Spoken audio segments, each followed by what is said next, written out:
আসসালামু আলাইকুম, বিসমিল্লাহির রহমানির রহিম। আজকের ব্লগটা দুপুরের থেকে শুরু করলাম। আপনারা সবাই কেমন আছেন বলবেন। আলহামদুলিল্লাহ আমি ভালো আছি। কিছু কথা শেয়ার করব আপনাদের সাথে। শেয়ার করতে করতে দুপুর রান্না করব বিরিয়ানি, ব্রয়লার মুরগি দিয়ে আজকে বিরিয়ানি রান্না করব।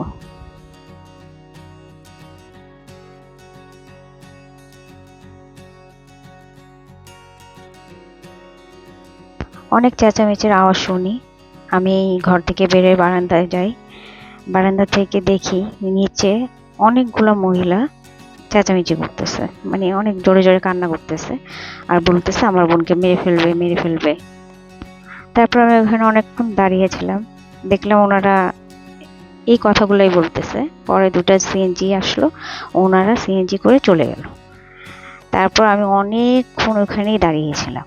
তারপর আবার সিএনজি করে আসলো, এসে যে মারা গেছে তার মা, মানে একটা মেয়ে মারা গেছে তার শ্বশুর বাড়িতে। তারপর ওনারা সিএনজি থেকে নামলো, প্রথম একটা সিএনজি আসলো, নামার পরে বলছে আমার মেয়ে আর নেই। তারপর অনেকক্ষণ পরে দেখলাম একটা অ্যাম্বুলেন্স আসলো, অ্যাম্বুলেন্সের মধ্যে মেয়েটার লাশ ছিল, লাশটা নিয়ে আসলো। আমার খুব খারাপ লাগছিল, জানি না কেন খারাপ লাগছিল তো। তারপর আমি দেখতে গেলাম, এটা আমাদের পাশেই, একদম পাশাপাশি বিল্ডিং।